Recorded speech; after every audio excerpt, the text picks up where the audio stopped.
오늘 우리 여성하기로 했죠?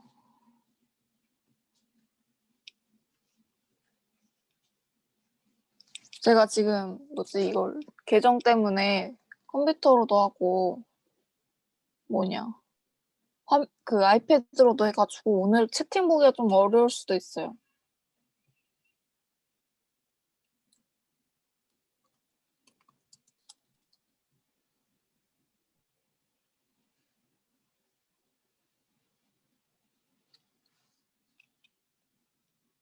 그래서 뭔가 말을 해주고 싶다 그러면 저를 부르시면 됩니다. 오디오를 켜시고. 저번처럼 놀라지 않을게요, 내가.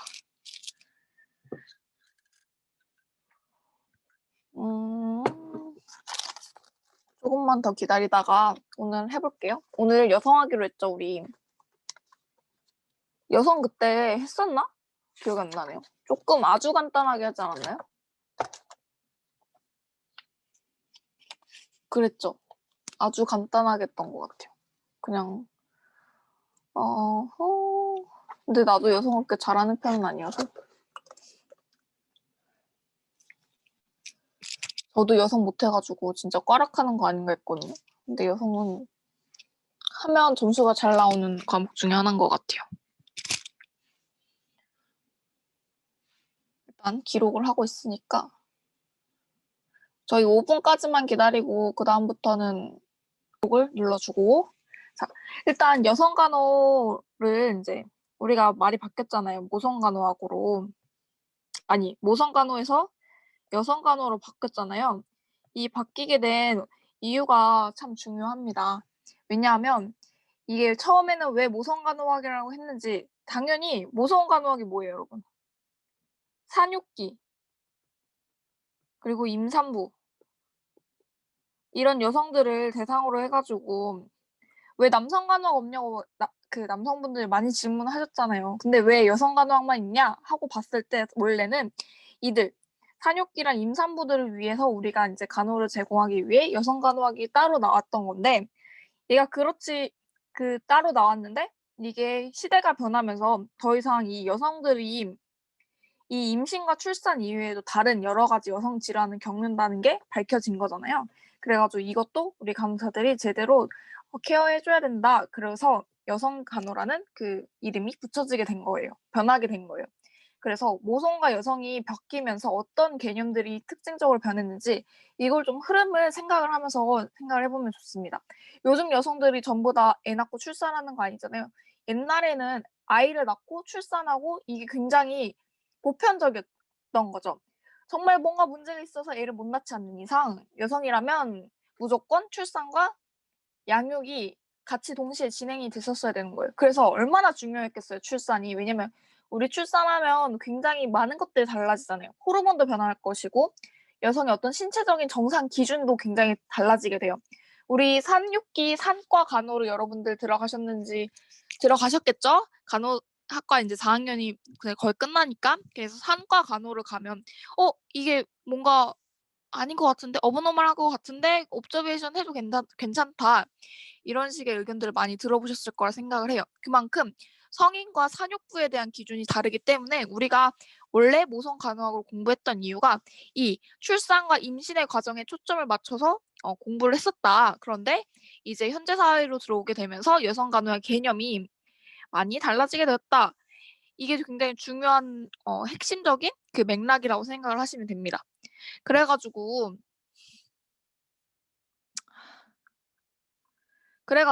이게 이런 식의 맥락이 변한 걸 우리가 알고 있어야 이 문제를 풀 수 있어요. 어떤 문제를 풀 수 있냐? 바로 여성 건강 강로학의 개념에 대한 문제들입니다. 이게 굉장히 꾸준히 말이 나왔거든요. 왜 말이 나왔는지 보면 이제 우리가 간호사로서 왜 여성들을 이렇게 따로 간호를 해줘야 되는지를 명확하게 이해하고 있는지를 좀 계속 물어보고 있어요. 그래서 이 여성 건강 간호학 개념으로는 이제 여성이 옛날에는 출산과 출산과 이제 임신과 출산이었지만 이젠 아니다. 그래서 여성의 일생을 통해 정치, 사회, 문화적인 맥락 내에서 환경과 상호작용을 하면서 건강 유지, 증진, 회복함으로써 질적인 삶을 영위하도 돕는 학문이고 또 여성의 성 특성과 관련하여 사춘기에서부터 폐경기 이후 여성의 가족 및 사회 문화적 맥락 내에서 그들의 역할과 기능, 신념 모르는 이런 여성 중심 접근 방법, 건강 문제 뭐 중재하고 해결하는 학문이다. 여성뿐만 아니라 남편이나 신생아도 이런 관리해줘야 된다. 뭐 이런 보편적인 얘기가 들어가 있습니다. 이 여기서 얘기는 무슨 말이에요? 여성이 출산이 더 이상 아니고 여성 전체에 대한 맥락을 가지고 있어야 된다. 이걸 지금 강조를 하고 있죠. 그래서 목적으로는 이게 계속 꾸준히 18년도까지도 이 문제가 나왔기 때문에 여성의 어떤 성 특징을 중심으로 생식기관, 생식작용, 모성 역할뿐만 아니라 이제 여성의 전생에서 그들의 편치 않음을 탐구하고 간호하는 거죠. 뭔가 불편한지 그걸 확인할 수 있는, 확인하고 그들의 간호를 도와줄 수 있는 그런 역할을 하게 됩니다. 그래서 이제 그 여성 간호의 접근 방법으로는 우리가 그냥 여성이라는 개인 대상자만 보는 것이 아니라 여성 이외 그 바운더리를 함께 봐줘야 된다. 그래가지고 가족 중심 간호라는 그게 계속 말이 나오고 있어요. 이 얘기는 뭔 말이냐면 여성뿐만 아니라 그 여성을 둘러싸고 있는 어린이 혹은 이제 다른 뭐 남편이 될 수도 있겠죠. 이 사람들에 대해서 신체적 안녕 혹은 보호, 증진과 가족 정신 및 사회적 요구에 대한 충족을 강조를 하고 있고요. 임신, 분만, 육아는 여성의 일이 아니라 누가의 일이다. 가족 전체의 일이다. 그래서 가족 간호가 계속해서 강조가 되고 있는 거예요. 왜냐면 임신과 분만이 옛날에는 여성의 일이라고 치부가 됐는데 이 맥락이 이제 더 이상 아니다. 바로 가족의 맥락이다. 이렇게 보고 있는 것이죠, 우리가. 그래서 임산부, 가족, 신생아, 신체적, 사회, 심리적 요구를 충족시켜서 질적인 간호를 제공하자. 이게 바로 가족 중심 간호라고 할 수 있습니다. 그래가지고 우리 가족 중심 간호를 해가지고 뭐가 나오고 있어요, 여러분? 요즘? 옛날에는 아이랑 아기가 태어나면 다 신생아실에 넣었는데 요즘은 모자동실이라고 해가지고 엄마랑 아이랑 같이 있고 혹은 이제 옛날 같은 경우는 굉장히 그 수술실 같은 분위기의 분만실에서 그런 식으로 이제 있었는데 그렇지 않았다는 거죠.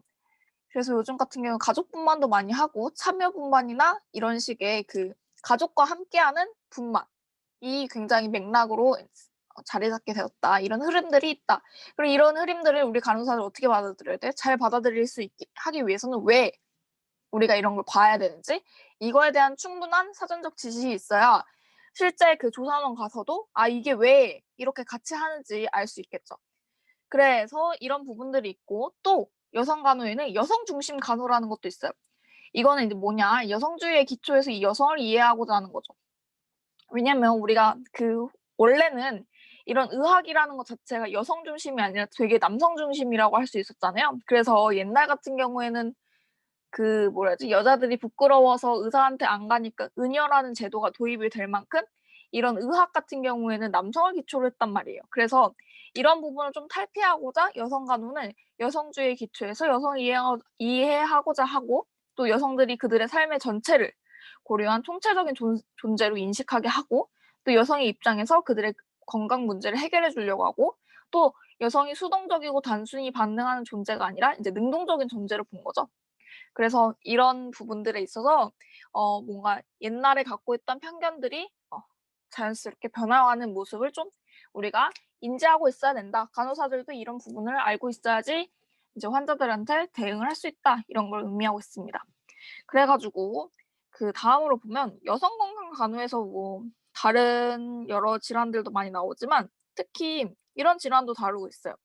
그 성 건강 간호라 해가지고 뭐 성 정체가 사춘기 여성의 신체적 발달 뭐 이런 걸 또 같이 다루고 있는데 그 성 정체감 이게 우리 그 트랜스젠더 분들 있잖아요. 그런 분들과 관련된 용어기도 해요.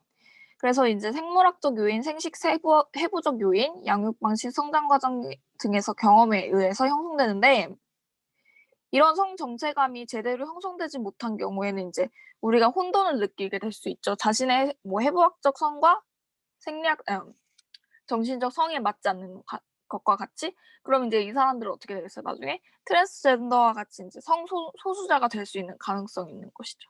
네, 그런 것들도 있고 사춘기 여성의 이제 신체적 생리 발달은 우리 2차 성징 배웠듯이 이 2차 성징에 대한 얘기들이 쭉 나오고 있습니다. 그래서 뭐 초경을 시작을 하고 초경의 어떤 성숙도 이런 것들, 성성숙도 이런 것들. 그래가지고 이제 여기서 좀 중요하게 다루는 거는 성교육과 성상담이에요. 자, 우리는 간호사죠? 간호사가 성교육을 해야 돼요. 어디 나가서. 그러면 어떻게 성교육을 할 것인지 주의 사항을 이제 보자면 미리 궁금해하는 것을 파악하고요. 교육자는 열린 마음을 가지고 열린 태도로 시행을 하고 남녀 혼성 집단으로 편성합니다. 이게 되게 중요하대요. 그 우리가 부끄러워서 남녀 따로따로 해야 되는 거 아닌가요? 이렇게 했는데 그게 아니고 남녀 혼성으로 편성을 해야 되고요. 그리고 또 성교육 및 성상담을 진행할 때 주의사항으로는 전문 용어를 사용하셔야 됩니다. 이게 문제에 자주 나와요. 전문 용어를 사용하여 사실적이고 직설적이고 구체적으로 설명을 해야 된다. 그리고 이제 성에 대해서 지나친 흥미나 비하감을 갖지 않도록 조심하셔야 되고요. 조숙하거나 미숙함에 대해 열등감을 느끼지 않도록 우리가 이제 지도를 해야 된다는 게 특징적이라고 할 수 있어요. 그래서 우리가 흔히 이제 이런 두 가지 편견이 있잖아. 혼성? 어이? 우리 그 혼성이라고 하면 막 그런 분위기나 이런 것 때문에 좀 부끄러워요. 약간 이렇게 생각할 수도 있는데 그렇지 않다는 것이죠. 남성도 여성에 대한 어떤 그런 성적인 그런 내용을 알고 있어야 되고 여성도 남성의 어떤 그런 내용을 알고 있어야 된다. 그래서 혼성을 평제해야 된다는 게 핵심이고 그리고 우리는 전문가니까 전문 용어를 사용해서 사실적이고 직설적이고 구체적으로 설명을 해야 된다. 이런 내용들이 있을 수 있겠습니다. 그래서 이제 우리가 보통 이제 이 문제는 요즘 거의 안 나오는데 가족 계획이라는 단어가 가끔씩 등장을 해요. 이게 뭐예요? 우리 가족은 이제 여자와 남자가 서로 결혼을 해가지고 부부가 됐잖아요. 이 부부가 과연 얼만큼의 가족을 이룰 것인가? 그걸 이제 가족 계획이라고 하는데 이제 부모의 능력에 맞게 미리 계획을 세워가지고 자녀를 출산하고자 하는 거. 그래서 몇 명의 자녀를 몇 명의 터울로 언제 둘 것인지를 계획하는 게 굉장히 사전적으로 중요하다고 할 수 있습니다. 그래서 계획된 아이와 계획되지 않은 아이의 그 뭐라 해야 되지? 지능 발달 수준 차이도 굉장히 있는 걸로 나타나고요. 왜냐하면 계획되지 않은 아이들은 그러니까 물론 부모가 사랑으로 아직 안 키우진 않았겠지만 그게 문제가 있어요. 어떤 약물 같은 거를 내가 모르고 먹었는데 아이한테 영향을 간다든지 아니면 내가 뭐 예방접종이나 이런 걸 전혀 맞지 못한 상태로 아이를 임신하게 돼서 굉장히 위험한 상황에 처한다든지 그런 식으로 이제 리스크가 있다는 게 특징적이라고 할 수 있겠습니다. 그래서 가족 계획을 조금 추천하는 바이죠. 근데 요즘은 잘 안 나와요. 왜냐면 이게 옛날 시대의 용어거든요. 요즘은 계획이고 나발이고 그냥 일단 나와봐라. 약간 이런 느낌이 강하기 때문에 그렇다고 생각을 하시면 되겠습니다. 그래서 우리가 이제 피임법을 들어갈 건데 저는 이 단원이 제가 공부하면서 제일 충격적인 단원이었어. 왜냐면 저는 이 단원이 피임법이라고 되게 생각을 하면 남자가 할 수 있는 피임법 하나, 여자가 할 수 있는 피임법 두 개, 딱 그 두 가지라고 생각을 했거든요, 옛날에는. 근데 간호학과 들어와가지고 보니까 아닌 거예요. 그러니까 그만큼 우리나라 그 성교육이 개판 5분 전이랑 그런 얘기인데 그래서 그 피임법의 종류가 굉장히 많다는 거 여러분들 알고 계셔야 되는데 여기서 중요한 건 무엇이냐? 자연 피임법은 실질적으로 자연적으로 피임을 할 수 있을까요, 여러분?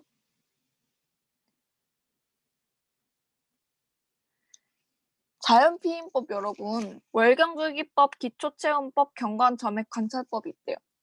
이걸로 할 수 있을까요? 할 수 있다고? 사실상 자연피임법은 굉장히 실패할 확률이 높아요. 월경주기법도 그렇고 기초체험법도 그렇고 경광점액 관찰법도 굉장히 피임률이 떨어지는 방법들 중에 하나예요. 그럼 여러분들이 이제 환자분들한테 교육을 시킬 거잖아요. 우리 이거 그러면 시킬 수 있을까요? 자연피임법? 안 되겠죠. 그래서 이제 우리가 볼 거는 이거는 그냥 그런 게 있다 정도로만 알고 지나가시면 됩니다. 왜? 효과가 별로 없으니까. 그래서 경구 피임약부터 일단 살펴보자면 경구 피임약은 굉장히 많이 써요. 피호약인데 이거 어디서 많이 쓸까요?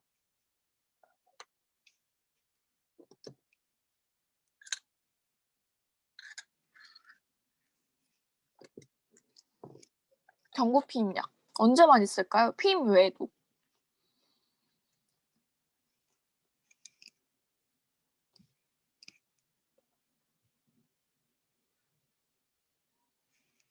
자, 경구 피임약 같은 경우에는 경구로 들어가요. 이 얘기는 뭔 말이냐면 안정성이 좀 높아요. 그렇죠. 월경 주기가 불규칙할 때 안정성이 높고 얘가 호르몬 제제이기 때문에 굉장히 다양한 여성 질환에 쓰고 또 호르몬 질환에도 이 경구 피임약을 쓸 수가 있어요. 그래서 얘가 뭔 순작용이 있느냐 봤더니 난관의 기능을 방해하고요. 자궁 내막 및 말이 안 되네. 경관 점액의 변화로 책상을 방해해요. 그래가지고 얘 부작용이 있거든. 사이드 이펙트가. 그게 뭔가 하고 봤더니 오심도 있을 수 있고요. 유방압통, 기미, 점적출혈, 과소혈경, 위축성 질염, 수분 정체, 식욕 증가, 피로, 우울, 다모증, 무혈경 등이 있을 수 있대요. 왜? 얘가 바로 호르몬이기 때문에 사이드 이펙트가 좀 다양한 편이에요. 그래서 금기증이 있습니다. 금기증이 조금 중요해요, 여러분. 우리 경구 피임약을 먹으면 어떤 증상들이 생겼나 하고 봤더니 그 피가 끈끈해질 수가 있는 거예요. 너무 많이 먹다 보면. 그래서 혈전, 색전증, 그리고 혈관 질환, 그리고 이게 약간 나중에 이제 뒤에 가면 배우겠지만 호르몬 중에 유방암을 일으킬 만한 호르몬들이 있어요. 그래서 유방암, 자궁암, 난소암, 간질환, 임신 의심 시 등등 문제가 될 수 있는 여러 가지 있습니다. 그래서 경구 피임약 같은 경우에는 이렇게 다양한 방법으로 쓰고는 있지만 굉장히 사이드 이펙트가 심하기 때문에 어떤 사람들은 나 피임약 안 먹을래요 라고 하는 경우도 있어요. 그럼 그 사람들을 위해서 다른 대체 방법들이 있겠죠? 그 부분을 좀 설명을 드리도록 하겠습니다. 자궁내 장치라고 해서 이제 자궁내에다가 이렇게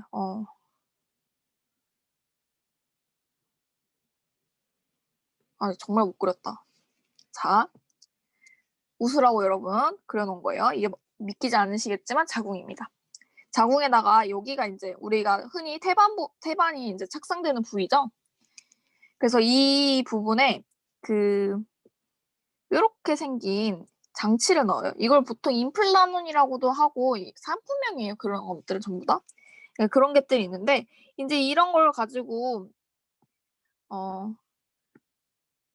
이거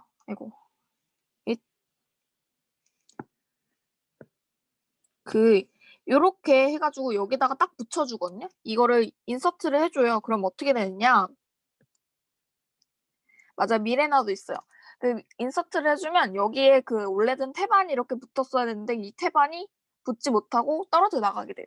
그래가지고 이제 임신을 방지해주는 건데 얘도 문제가 살짝 있어요. 가끔씩 진짜 난 태어나고 싶어 하는 배아들이 여기 착상을 해가지고 얘를 손에 쥐고 나와요. 그래서 자궁경 안에 기구를 삽입해서 수정란의 착상을 방지하고 또 정자와 난관의 이동을 방해하는 건데 이제 이게 정말 좋은 게 뭐냐면 지속적인 피임이 가능하지만 원할 때 쉽게 제거도 가능해요. 이게 뭔 말이냐면 얘가 이렇게 또로로 해가지고 이렇게 진로해서 나와버리면 문제가 되는 거예요. 그래서 이런 경우가 종종 있기 때문에 그렇게 막 엄청 좋다 이렇게는 못하지만 여튼 경산부 터울의 조절에 되게 효과적이에요. 이게 뭔 말이냐면 경산부가 누구예요? 이미 애를 한 명 이상 낳아내잖아요. 그래서 요런 사람들이 내가 둘째를 갖고자 하는데 이 사이에 터울을 이제 조절을 하고 싶은 거예요. 예를 들면 뭐 2년 내지 3년을 그러면 이 2년 내지 3년 동안 요거를 인서트를 하고 있으면 아이가 안 생긴다는 거죠. 그러니까 이게 초산부한테는 추천하진 않지만 경산부한테 하면 나봉이다라고 하는데 이유가 있어요. 왜 그러냐면 이게 요 초록이가 이렇게 해서 지나가서 여기다 이렇게 딱 착상을 해주는 거거든요. 근데 여기 부분이 초산부 같은 경우에는 굉장히 좁아요. 이렇게 좁아요. 근데 경산부는 이미 한번 지나갔던 거기 때문에 좀 넓은 편이에요. 그래서 얘를 수월하게 넣을 수가 있어요. 그래가지고 이렇게 자궁내 장치 같은 경우에는 경산부들한테 많이 사용을 한다라는 걸 알고 계시면 되겠습니다. 이해가 되시나요?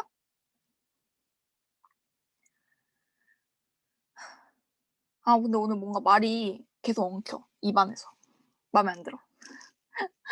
그래서 일단 그래서 금기증으로는 이게 외부 물질이잖아요. 어찌됐든 간에 얘가 들어가는 거기 때문에 여기서 만약 감염, 인펙션이 일어나는 경우에는 골반 염증성 질환이나 자궁 근종, 자궁 부정 출혈, 자궁암, 임신 의심 등이 이제 발생할 수가 있어요.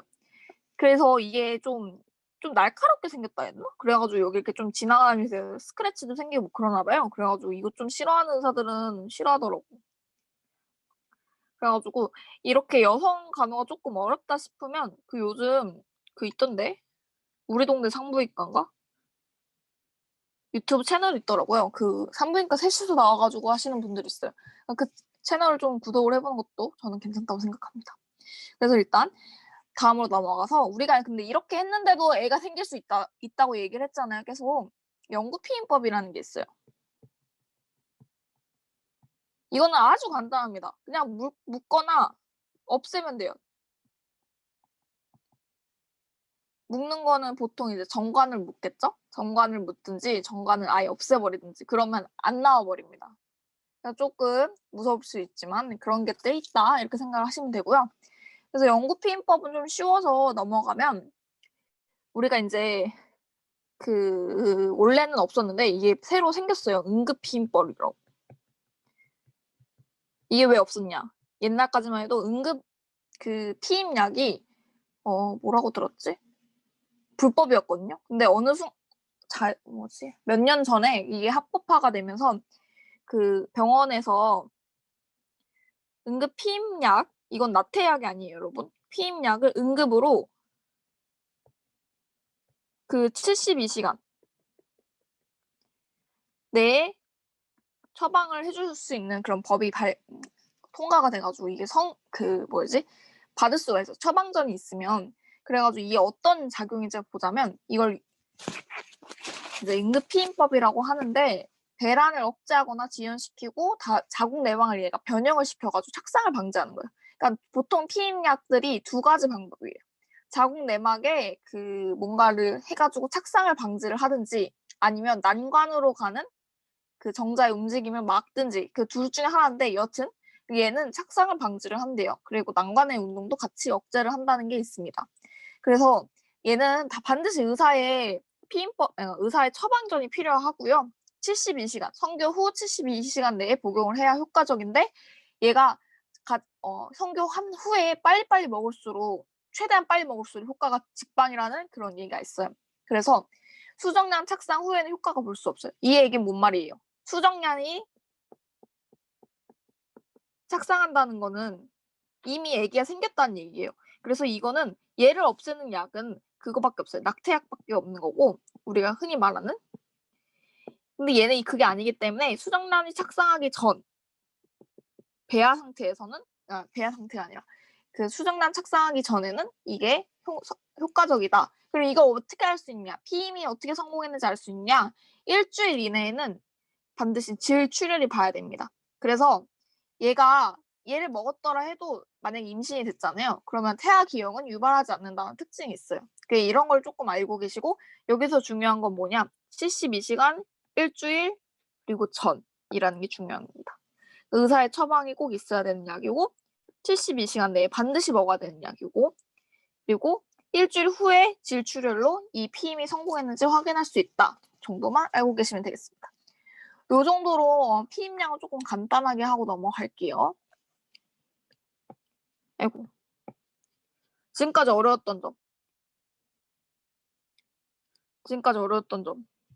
있으신가요? 없어요?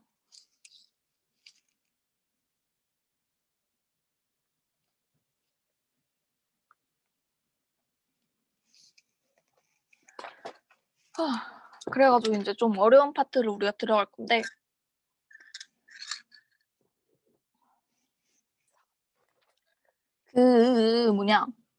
여러분 여성 해부학적 부분은 생식 구조 부분은 이거는 설명을 하고 나발이고를 떠나서 여러분들이 암기를 해야 되는 부분이기 때문에 넘어갈게요.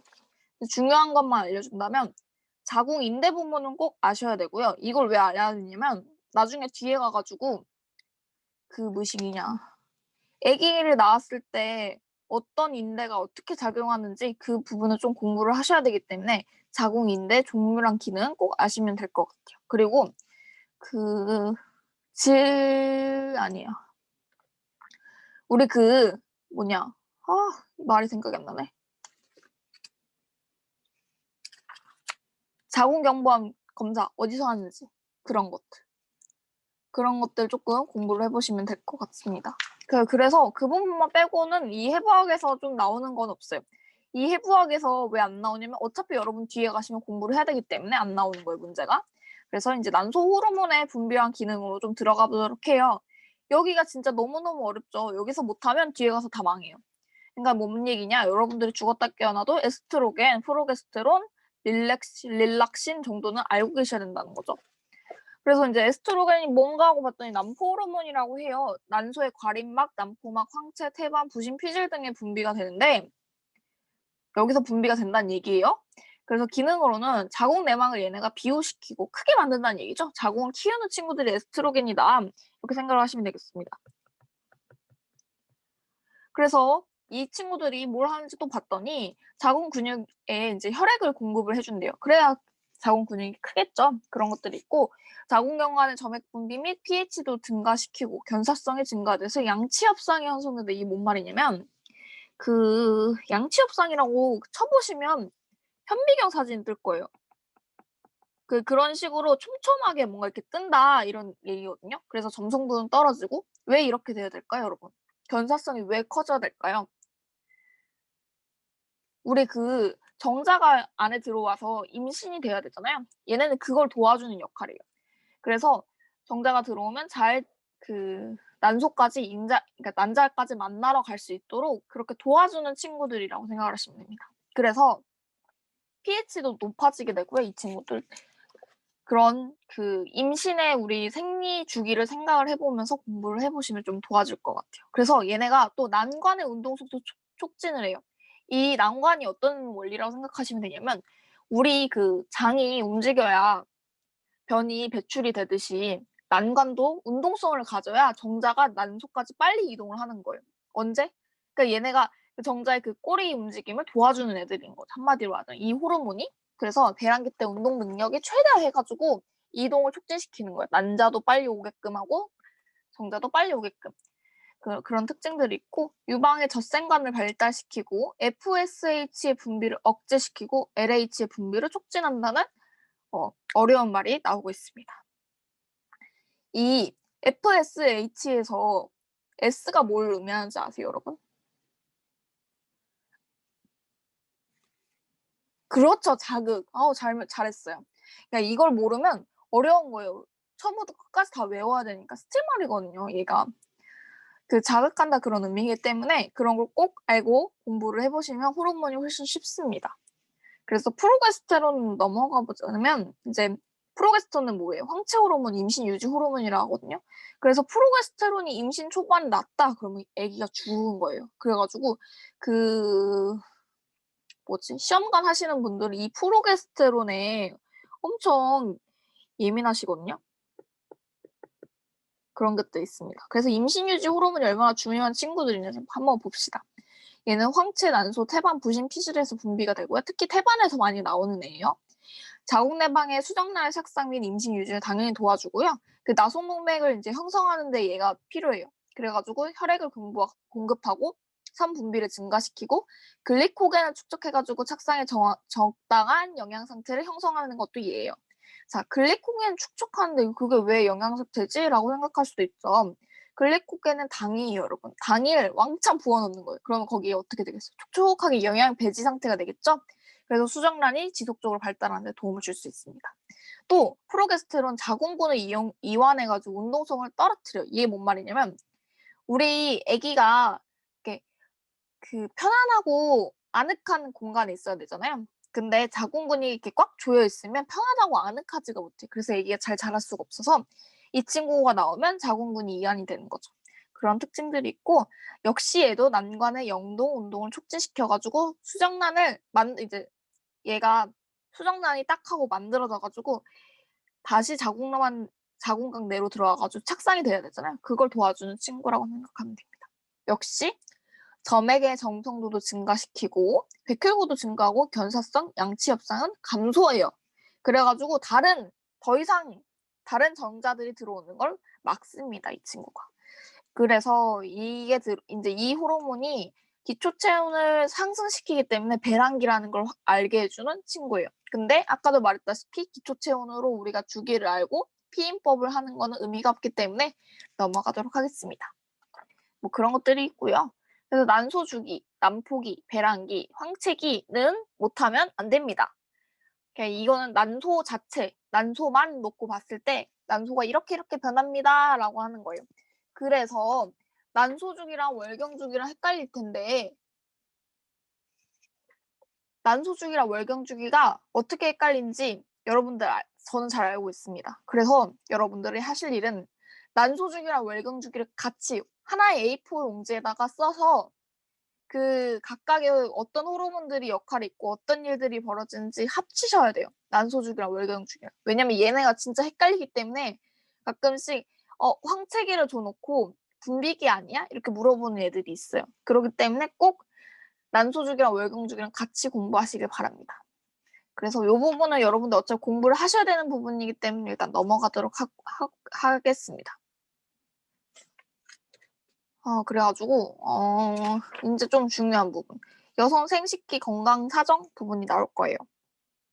자, 이게 왜 중요하냐면 실제로 여러분들이 사실 건강 사정 부분은 의사들이 하는 경우는 진짜 좀 많거든요. 근데 이거는 여러분들이 하셔야 돼요. 상과 가면. 생식기를 우리가 검진을 할 거잖아요. 이게 굉장히 프라이버시한 부분이에요. 그래서 보통 남자 의사가 있는 경우에는 여자 간호사가 하는 경우도 굉장히 많거든요. 그래서 여러분들이 할 수 있는 여러분이 할 수도 있는 굉장히 그런 게 많아서 일단 굉장히 중요해요. 프라이버시를 보호하는 건 무엇보다 중요합니다. 그래서 환자가 좀 편안한 환경에서 이제 검진을 받을 수 있도록 해야 되고 당연히 무근법인지 그리고 월경을 하고 있는지 반드시 확인을 하고 검진을 실시를 해야 합니다.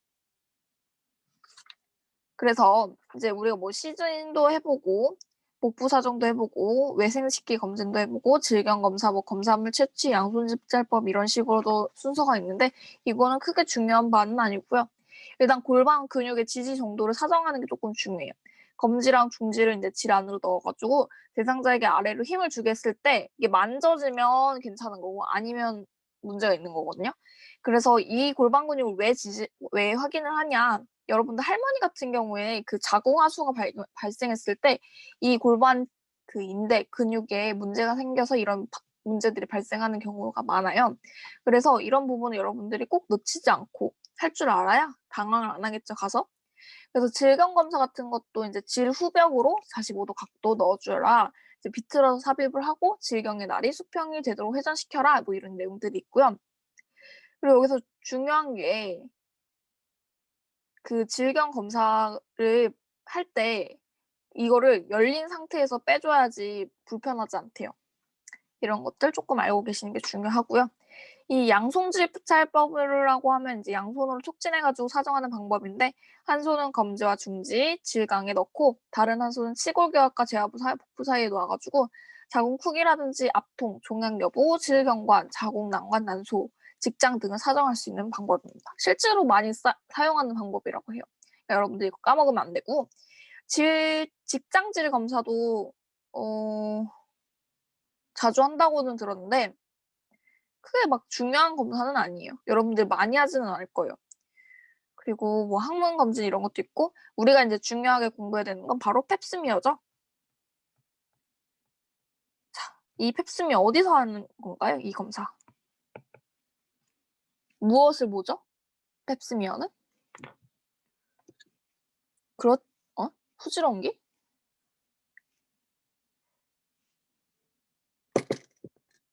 맞아요. 후지런계, 전지런계. 전지런계예요, 후지런계예요. 그렇죠. 자궁 경부. 그리고 또 뭐가 있죠? 자궁 경부 암을 진단하기 위해서 시행하는 검사예요, 이 검사는. 후지런계 맞아요. 후지런계에 그 면봉을 넣어가지고 얘를 보는 거잖아요. 그 자궁 경부 그 상피 세포가 변했는지 안 변했는지 이 부분이 굉장히 중요하다고 할 수 있습니다. 펩스미어 검사. 좀 뒤에 가가지고 더 공부를 하겠지만 이 검사는 1에서 2일 전에 질세척이나 질좌약, 성교를 절대 하면 안 된다 이렇게 교육을 해줘야 되고요. 이거 하고 왔으면 검사해도 된다 안 해도 된다 하면 안 된다 이걸 꼭 간호사들이 알고 있어야 됩니다. 뭐 유방검진, 월경이 끝나고 일주일 이내에 시행해야 되는데 이게 이유가 있어요. 그 월경이 갖고 있는 호르몬적인 특性때문에 이 가슴도 함께 막 부었다가 가라앉거든요. 그러면 이게 커졌을 때가 촉진하기가 좋아요. 암이나 이런 뭐 멍우 같은 것들. 그래가지고 유방검진 같은 경우에는 매달 일정한 날에 정해가지고 시행을 하고 시즌을 한 다음에 뭐 뭔가 색이 변했다든지 피부 표면이 함몰이 됐다든지 위축이 됐다든지 그런 것들 살피고요. 촉진을 해서 어떤 순서대로 하냐면 유방 및 유방 주의, 유륜 이런 식으로 체계적으로 순서를 가지고 이제 촉진을 해줘야 된다 이런 얘기들이 있습니다. 그래서 월경 쪽으로 가보자면 이제 우리 생리하면 진짜 고통스러워 하시는 분들 많잖아요. 일단 월경의 정의가 뭐예요? 난자의 수정이 이루어지지 않아가지고 자궁 내막이 저절로 탈락해서 혈액과 함께 배출되는 걸 의미하죠. 그러니까 생리적인 반응으로 인해서 개인에 따라 차이가 있어요. 자, 이 월경장애 오면 진짜 멘붕이 와요. 왜 멘붕이 오냐? 말이 두 가지요.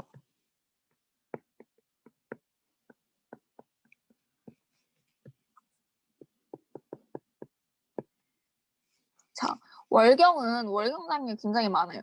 생리적 무월경, 병리적 무월경, 무월경 중재 막 이런 식으로 해가지고 말이 되게 많은데 생리적인 거 뭐냐면 정상적인 상태에서 무월경을 의미해요.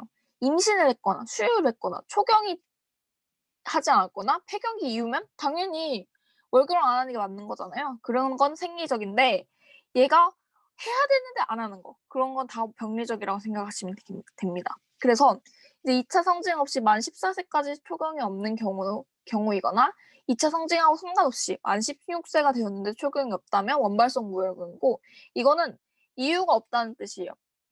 뭔가 이유가 없이 그냥 호르몬 문제일 수도 있고요. 여러 가지 원인으로 인해서 무월경 자체가 질환인 거예요. 그런데 속발성 무월경은 월경이 있었던 여성이 정상적인 월경 주기 3회 이상 건너뛰거나 월경이 있었던 여성이 6개월 이상 월경을 하지 않는 경우 이런 것처럼 좀 다르죠, 조건이. 그러니까 속발성 같은 경우에는 우리 뭔가의 원인으로 인해서 그 질환의 증상이 무월경으로 나타나는 걸 속발성이라고 하는 거예요. 이해가 되셨나요? 그래서 이게 조금 어려운데 그래서 무월경 중재는 일단 임신 가능성 가장 먼저 확인을 하셔야 되고요. 왜냐면 일반적으로 정상적인 여성이 월경을 안 했다 그러면 이제 임신이 가장 최우선의 이유고 그래서 우리 그 흔하게 말하는 2줄짜리 나오는 그 임신 테스트기로 해본 다음에 거기서도 아니다 싶으면 원인 규명을 위해서 이제 호르몬 검사랑 신체 검사를 시행을 합니다. 그래서 이제 월경 전 증후군과 월경 곤란증 이게 진짜 헷갈려요. 월경 전은 월경 전에 문제가 생기는 거고요. 월경 곤란증은 월경 하면서 이 중에 문제가 생기는 겁니다. 그래서 일단 우리가 볼 거는 월경 전이에요. 월경 전 PMS라고도 많이 해요. 여러분 많이 들어보셨죠? 그래서 월경 전에는 뭔 문제가 생겼을 때 월경 전 증후군이랑 하는지 봅시다. 일상적인 활동을 방해할 정도로 힘든 거예요. 신체적, 정신적, 행동적으로. 가끔씩 신체적으로만 힘들다, 뭐 행동적으로만 힘들다 문제 나오는데요. 다 틀립니다. 신체적이나 정신적이나 행동적 세 가지가 다 들어가야 되고요. 얘는 컴플렉스된 증상들이 나타나게 돼요. 그래서 월경 전 2일에서 10일경에 발생하고 반드시 전에 발생합니다. 월경 시작 직전이나 월경 직후에 사라져요. 그게 핵심이에요. 월경 중까지 가면 얘는 PMS가 아니고 뭐다? 월경 곤란증이다. 이렇게 생각을 하시면 됩니다. 그래서 이 기간을 굉장히 중요하게 두시면 생각하면 돼요. 기간. 그래가지고 월경 전에는 우리 월경전 증후군에는 이제 뭐 피로, 두통, 요통, 유방통, 소화불량, 손갈 붓고 뭐 근육통, 안절부절 못하고 불안하고 예민하고 짜증나고 초조하고 우울증이 오고 혹은 자제력을 상실해가지고 막 배달 음식 엄청 시켜 먹고 막 그러잖아요. 그런 것들이 있는데 그래서 월경전 증후군 어떻게 중재를 해주냐 스트레스를 감소시켜야 되고 일단 식습관을 변화시키고 네, 카페인 섭취하지 말라 그래요. 그래서 자극적인 음식도 먹지 말라 이렇게 얘기를 하고 비타민, 칼슘, 마그네슘과 같이 미네랄 보충하고 저염 시기를 권장을 하라고 하거든요. 뭐 이게 왜 그러냐면 저염, 이렇게 고염, 짠 음식이 몸을 붓게 만들어서 PMS를 유발한다 이런 내용들이 되게 많고 또 마그네슘이 부족하는 경우에 그 자궁근이 떨려서 이런 문제가 발생할 수 있다 이런 얘기들이 있습니다. 그래서 규칙적이고 적절한 운동 반드시 해줘야 되고 이제 월경일지를 통해서 아 내가 대충 이때쯤에 생리를 할 것 같은데 이전에 PMS가 발생할 수 있으니 내가 이렇게 대처를 해야겠다 이렇게 생각을 할 수도 있고 이게 너무너무 심한 사람들 분명히 있거든요. 이런 사람들은 산부인과를 방문해서 경구 피임약 등 이제 호르몬 치료랑 정신과적 상담이 필요할 수도 있다는 게 핵심적인 요소입니다. 그러면 우리 월경 중에 생리통 때문에 너무 힘들어요 하는 사람들은 뭐냐? 그건 월경 곤란증입니다.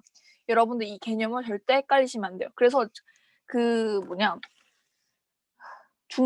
문제에서도 엄청 자주 물어보거든요. 근데 이거 까딱 잘못하면 바로 걸려서 넘어진다 이렇게 생각하시면 됩니다.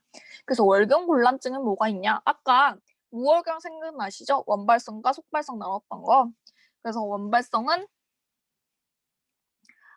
원발성은 얘가 문제가 없는데 골반에 기질적 병변이 없는데 다른 질환이 없는데 월경 곤란증이 발생하는 거예요.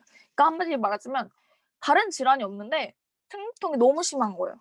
그래서 발병 시기는 보통 초경후에 6에서 12개월 이내에 발병을 하고 보통 원인으로는 추측하건대 프로스타글란딘의 과도한 증가가 있어서 자골평화근이 수축하면서 통증을 유발하든지 아니면 자궁협부에 장애가 있어서 월경 혈이 제대로 안 나가는 거죠. 이런 경우가 있는지 혹은 자궁내막 동맥에 이제 경련이 발생하는 거예요. 그래서 자궁근이 이제 계속 같이 경련을 하게 되고 혹은 정신적 요인 때문에 불안이나 이미 초조해가지고 이걸 겪게 될 수도 있는 것이죠. 그런데 속발성 월경 곤란증은 이것과 다르게 이유가 있어요. 그러니까 뭔가 아픈 거예요. 질병으로 인해서 생리통이 발생하는 경우인데 보통 초경 후에 수년이 경과한 후에 발병이 되고 기질적인 골반 내 질환이 있을 수도 있는 거예요. 뭐 골반 내염 같이 PID 같이 그런 질환이 있든지 뭐 자궁 근종이라든지 자궁 내막증, 자궁 내막 증식증 이런 질환으로 인해서 생리를 할 때마다 생리통을 겪게 되는 것이죠. 그래서 얘네는 어떻게 간호를 해줘야 되냐? 원발성과 속발성이 원인이 다르기 때문에 당연히 중재도 다릅니다. 원발성 같은 경우에는 월경 생리에 대한 지식을 제공하는 게 굉장히 중요하고요.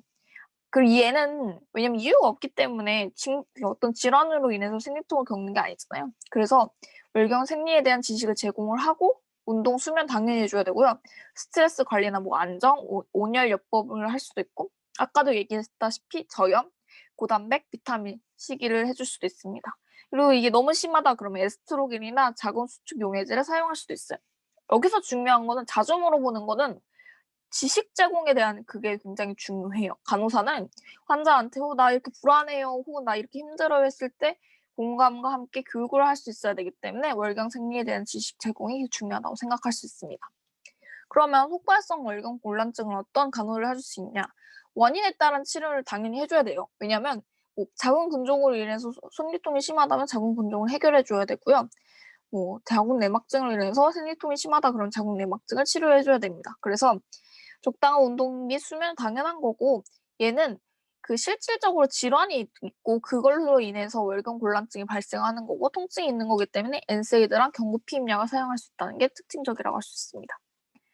그래서 원발성 월경 곤란증에는 어차피 엔세이드가 듣지 않아요. 그래서 얘는 엔세이드 쓴다는 말이 없거든요. 근데 속발성에는 엔세이드 쓴다는 거 잊지 마시길 바랍니다. 그리고 이제 진짜 아파요. 속발성을 놓으면.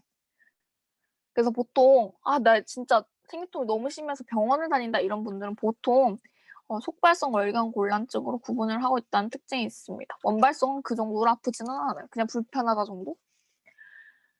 그래서 일단 오늘은 여기까지 해볼 건데요. 어려운 게 혹시 있으신가요?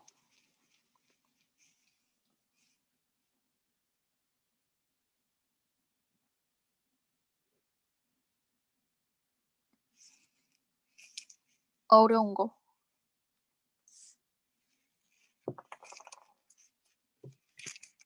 어려운 거 없었어요? 다행이에요.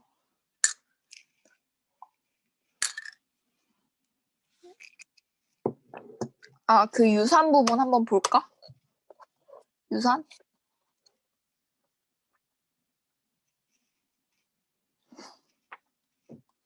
자, 유산 이거 되게 쉬워요, 여러분.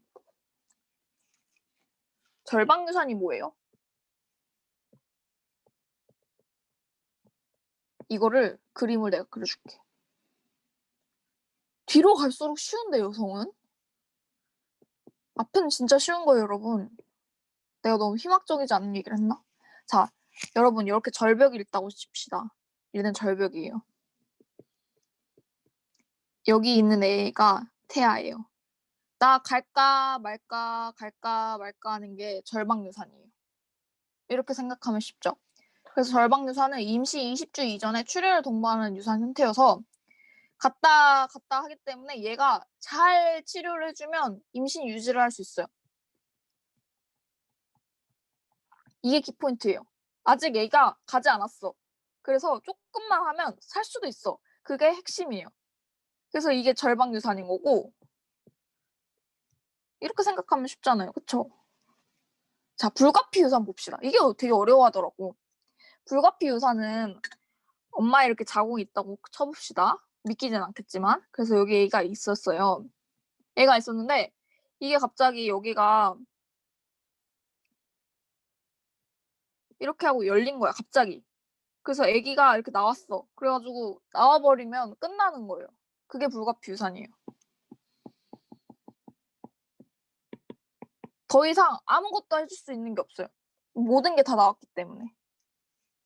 그래서 여기에 그 쪽파술 같은 걸로 해주긴 하는데 이렇게 조금씩 뭐 이렇게 찌꺼기 같은 게 있거든요. 그러니까 이런 것만 살짝살짝 없애주지 아기가 이미 나와버렸기 때문에 더 이상 치료를 해줄 수 없는 게 불가피유산이에요. 그래서 자궁 경부가 개대되고 양막이 파열된 유산 형태를 이렇게 얘기합니다. 자궁 경부가 개대는 됐는데 양막이 아직 파열이 안 됐다. 그러면 이제 이거는 어떻게 해볼 수 있는 거야. 절방유산이야. 아, 좀 해볼 수 있을 것 같은데? 약간 이런 느낌. 이렇게 생각하시면 됩니다. 그 완전 유산은 또 뭐냐? 이것도 헷갈리시더라고. 완전 유산은 뭐냐면 여기에 뭐 태반도 있었고 아기도 이렇게 있었고 이게 막 이렇게 떠다니는 뭔가도 있었는데 이게 다 나오는 거예요. 다 이렇게 깔끔하게 해가지고 이렇게 쌍 하고 나와버리는 거예요. 그러면 임신 유지는 당연히 안 되죠? 그리고 태반하고 아기도 다 나온 상태이기 때문에 완전하게 나온 거예요. 뭐 없어 이 안에 엄마 뱃속 안에. 그걸 완전 유산이라고 하면 됩니다. 그래서 이 같은 경우에는 거의 출산이랑 동일하기 때문에 자궁 수축제도 맞아야 되고요. 출산 그 후에 이제 이렇게 유산된 후에 출혈이나 감염 징후가 없다면 이렇게 막 추가적으로 뭘 해줘야 된다 이런 건 없어요. 그리고 3, 4주간 성관계가 금지되고 안정이랑 휴식해줘야 되고요. 한 3, 4개월 지난 다음에 다시 재임신을 할 수 있다. 뭐 이렇게 생각을 하시면 됩니다.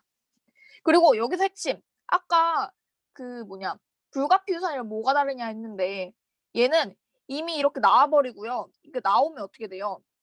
여기가 이렇게 막혀요. 근데 아까 그 뭐냐 불가피유산은 이렇게 있잖아요. 근데 여기가 이렇게 뚫렸다 했잖아요. 그게 아직 안 막힌 상태는 불가피유산이라고 하는 거고요. 여기가 이렇게 막혔다 그러면 완전 유산인 거예요. 이해되세요? 그러니까 둘 다 이 안에 든 거는 다 나와버린 상태예요. 어쩔 수 없이. 근데 불가피유산은 아직 경부 개대가 열려있는 상태인 거고 완전 유산은 다 끝나버린 상태예요. 이것도 나오고 이미 나왔다 판단을 하니까 그 자궁이 알아서 경관 개대를 닫아버려요. 좀 슬프죠? 이런 얘기 들을 때마다 좀 슬퍼. 유산은 좀 그래서 그래요. 그런데 불완전 유산이란 건 뭐냐면 여기 아기가 있었어. 아기만 나온 거예요. 태반은 아직 여기 붙어 있고 그런 것들. 그건 불완전 유산이라고 해요. 근데 아기가 이미 나와버렸기 때문에 임신 유지는 할 수 없어요. 그래서 아기는 이미 나왔으니까 상관없고 태반을 이렇게 긁어가지고 소파수를 해줍니다. 그래서 이제 이 같은 경우에는 불완전 유산이기 때문에 항생제나 수혈도 할 수 있고 소파술도 할 수 있어요. 출혈이랑 감염 예방을 꼭 해줘야 돼요. 왜냐면 태반이 여기 붙어 있다가 나중에 떨어진 거는 여기가 굉장히 위험해질 수 있거든요. 그래서 그런 것들 특징이라고 할 수 있습니다. 그게 불완전 유산이에요. 계류 유산은 뭐냐면 엄마가 몰랐던 거예요. 아기가 있었는데 아기가 이렇게 자궁 내에 있었어요. 근데 엄마는 아기가 살아있는 줄 알고 괜찮네 괜찮네 했는데 어느 날 갑자기 검사를 해보니까 그 임신 반응 검사 우리 그 스티커라는 거 있죠? 거기서 마이너스가 나온 거예요. 네거티브. 임신이 안 됐다는 얘기잖아요. 근데 아기가 있어. 뭔 얘기예요? 아기가 죽었다는 얘기죠. 그러니까 아기가 사망한 상태로 그 자궁관 내에 존재한다는 거를 계류유산이라고 해요. 근데 아기가 나오지는 않았잖아요. 그래서 여기에 경관이 이렇게 막혀져 있고요. 근데 어차피 아기가 이미 심장이 멎었기 때문에 임신 유지는 안 돼요. 그래서 이거는 중재를 조금 좀 다르게 하는데 이게 DIC가 올 수 있어요. 이게 왜 그러냐면 뭐지? 그 아기가 이미 사망한 상태로 엄마 뱃속에 있다는 것 자체가 굉장히 안 좋은 일이거든요. 엄마 모한테. 그래서 그 태반에도 문제가 생길 수 있어서 DIC가 올 수 있고 그래서 저섬유소 혈증이라고 해서 이 혈소판이 부족하지 않는지 출혈 유지가 있는지 그걸 꼭 간호사들이 확인을 해줘야 돼요. 그래서 계류유산이 좀 까다로워요. 그리고 습관성 유산은 계속 유산을 하는 거예요. 습관적으로. 아기를 3명을 가졌는데 이 3명이 모두 다 유산이 있다. 그러면 습관성 유산인 거죠. 그렇게 생각을 하시면 돼요. 근데 보통 이거는 엄마 몸에도 문제가 있을 수 있고요. 아빠랑 엄마랑 만났는데 그 유전자가 완전 다른 사람들끼리 말았는데 그 유전자가 안 맞는 거예요. 그러면 이게 잘 안 되는 거고 그런 것들이 있기 때문에 원인에 따른 치료를 해줘야 되지만 보통 이게 원인이 확실하지 않아가지고 어렵다. 이렇게 생각을 하시면 됩니다. 이해되시나요?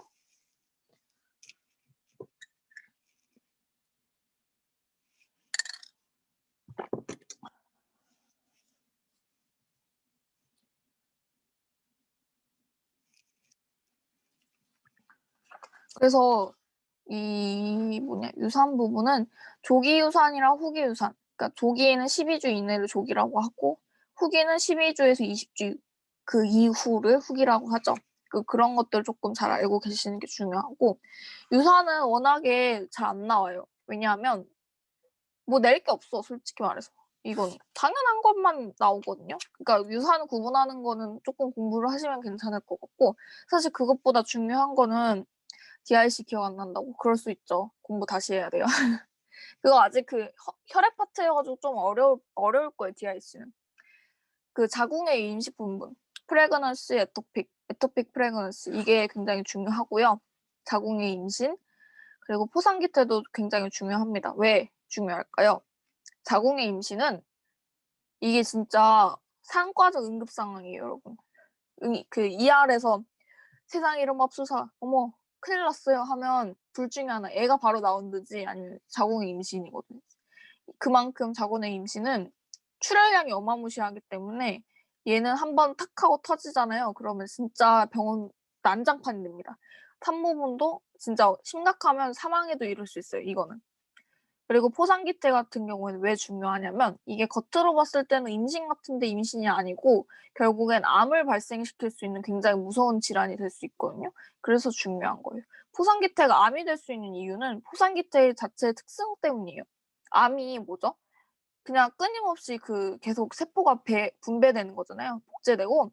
그러니까 그런 기질을 갖고 있기 때문에 포상기태만 놓고 봐도 그 세포가 그런 기질을 갖고 있다고 생각하시면 돼요. 그러기 때문에 그런 식으로 뭔가 복제가 되고 무한대로 불어나는 느낌의 세포다. 그러면 그게 설사 암이 아니더라도 암이 될 수 있는 가능성이 높다. 이렇게 생각하시면 쉽게 이해하실 수 있을 거라고 생각합니다. 포상기태는 뭘 발생시킬 수 있죠? 여기서 질문.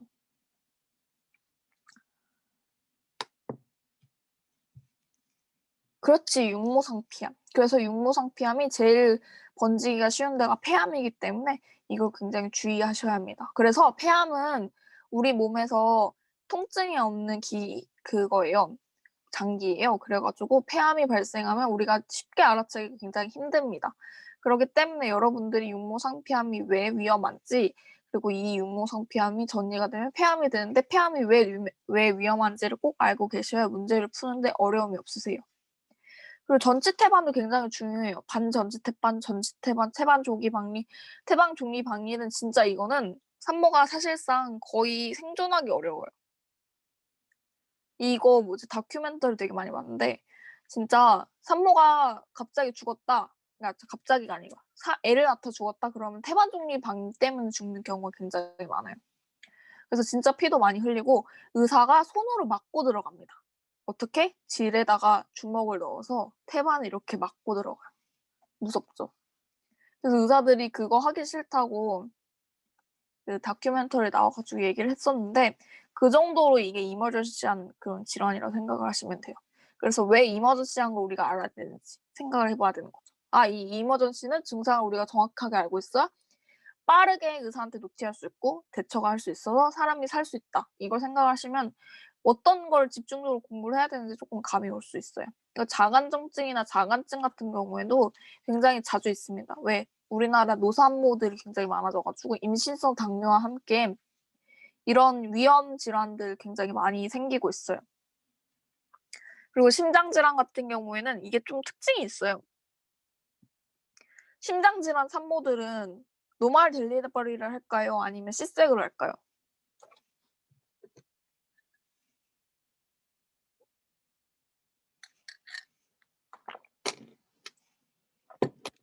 심장질환은 자연분만을 할까요? 수술을 할까요?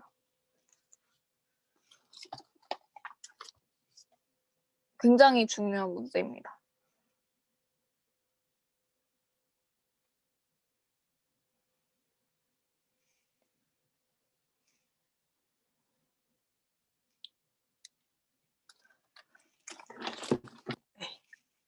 이 심장병 질환 산모분들은 혈압 때문에 그걸 못해요.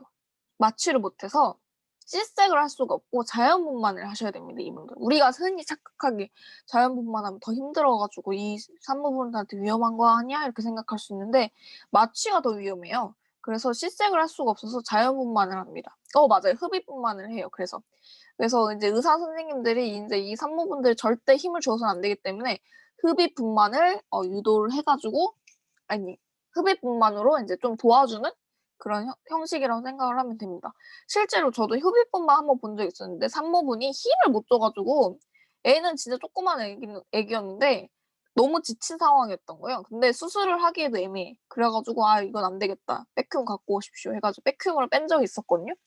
그러니까 굉장히 그런 게 있고 그리고 심장질환 같은 경우에는 애 낳을 때가 문제가 아니고 애 낳고 난 후에 바로 사망하는 경우가 굉장히 많아요. 72시간 내에 사망할 확률이 굉장히 높습니다. 심장질환이 문제가 된 경우. 왜일까요? 왜일까요? 호흡이 나왔어요. 뭐죠? 다른 걸 좀 생각해 보세요. 순환하고 관련 있어요. 심장을 역할을 뭐가 있는지 생각을 해보시면 돼요. 애기랑. 이거는 조금 중요해요. 좀 많이 중요해요. 분만 직후에 24시간에서 48시간 동안에 클로즈드 옵저베이션을 하는 경우가 있어요. 뭘까요? 여러분 생각해보세요.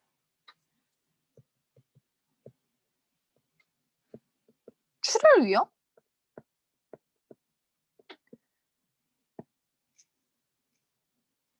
그 심장은 펌프예요. 그쵸? 근데 이 펌프가 약하신 산모분들은 무슨 문제가 있냐면 원래 산욕기 후에 이제 우리가 소변을 엄청 보잖아요. 그 소변이 왜 나오겠어요? 원래 아기한테 그 산소를 주기 위해서 혈류가 엄청 불어있는 상태예요. 그래서 혈액량이 굉장히 많은 상태인데 아이가 빠지게 됨으로써 아이가 나가면서 혈류가 뿅 하고 이게 있던 혈류가 뿅 하고 사라지는 게 아니란 말이에요. 이게 다 심장으로 가서 심장에서 온몸을 순환하고 키드니로 간 다음에 키드니에서 결국에 소변으로 나오는 것이거든요. 그래서 우리가 그 산욕기 초반에 펄스가 엄청 뛰어요. 카디악 아웃풋이. 미친 듯이 뜁니다. 왜냐하면 이 불어난 혈류를 물을 다 빼줘야 되거든요. 아기가 없는 만큼. 그래서 이 심장이 펌프 역할을 제대로 해줘야 되는데 그렇지 못하면 이 심장에 엄청난 부담이 가게 돼서 어레스트가 날 수 있는 거예요. 그래서 진짜 어레스트 많이 나요. 이때. 그래가지고 오히려 이분들은 아이를 낳을 때보다 아이를 낳고 난 후가 문제일 수 있다. 그래가지고 보통 분만 후에 이제 간호중지를 어떻게 해주냐면 안 치거나 진통제나 이런 걸 넣어가지고 좀 심리적으로 안정을 도모해주고 이제 그 뭐지? 옥시토신 같은 걸 줍니다. 자궁이 좀 빨리 수축되라고. 그래가지고 안 쳐요. 이분들 눕히면 안 돼, 절대. 플랫한 포지션을 유지하지 않고 절대 무조건 세팅 포지션을 해서 최대한 혈류가 심장으로 귀환하지 못하도록 막습니다. 그래가지고 심장이 최대한 적응을 하면서 좀 유지를 할 수 있게끔. 그래가지고 보통 이런 경우에 이걸 견디지 못할 정도의 심장 질환이 있다. 그러면 의사가 그냥 낙태를 시킵니다. 아기를 못 갖도록. 이제 그래가지고 그래도 나는 아이를 갖고 싶다 했던 분이 결국엔 사망을 했다고 막 그러셨더라고요. 그러니까 이게 되게 위험한 거예요. 분만이라는 게. 공부를 하면서 조금 느끼지만 진짜 이게 위험하구나라는 걸 조금 알 수 있어요. 그래서 혹시 여기까지 질문이 있으신가요?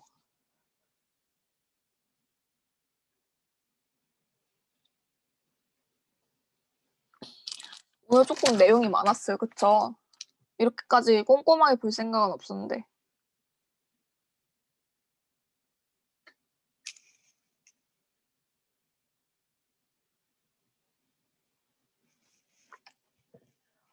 어려운 거 혹시 있어요? 질문을 해봐요, 여러분.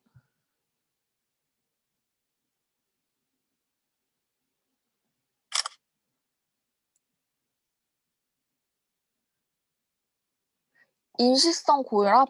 거기도 되게 중요하죠. 그거는 지금 말한 거 뒤에 있어가지고 내가 언급을 안 했어. 이것까지 얘기하면 오늘 2시간 해야 돼요.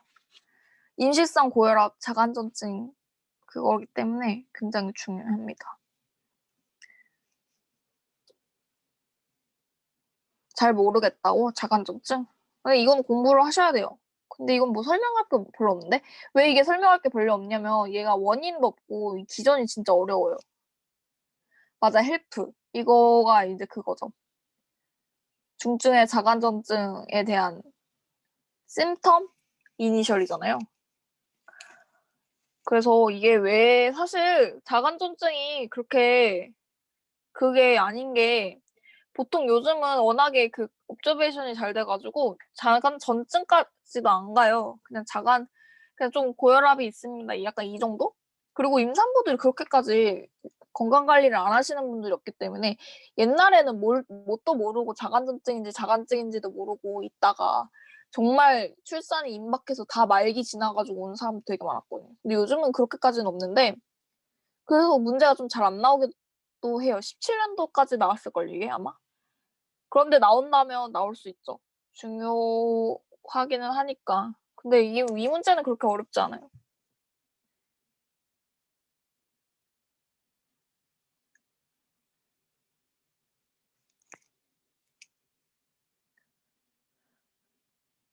혹시 그럼 자간전증 말고 또 어려운 건 없으신가요?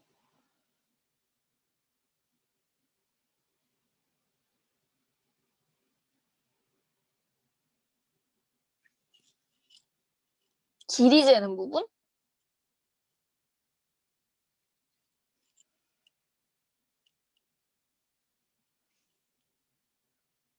길이 재는 부분? 대각결합선, 진결합선, 그거 외워야 돼요. 그거는 외워야 돼. 그게 나오면, 이번 국시는 어렵구나, 이렇게 생각하시면 돼요. 저번에는 안 나왔어요. 그거 되게 어려워서. 근데 그거는 국시 전까지 외웠던 것 같아요.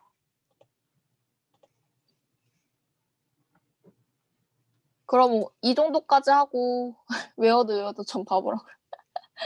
아니야, 할 수 있어요. 국시 전까지만 하시면 돼요. 근데 공부를 좀 많이 하다 보면 점점 하는 것만 보여요. 내가 이거는 못하는구나, 저건 못하는구나.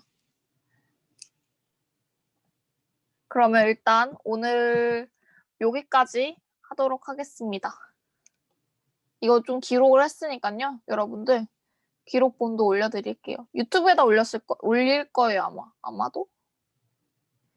그럼 오늘도 고생하셨습니다. 내일은 모르겠고, 금요일날 할 수도 있을 것 같아요. 금요일날 뭘로 할지 생각을 해봅시다. 그러면 이제 고생하셨고 안녕히 계십시오.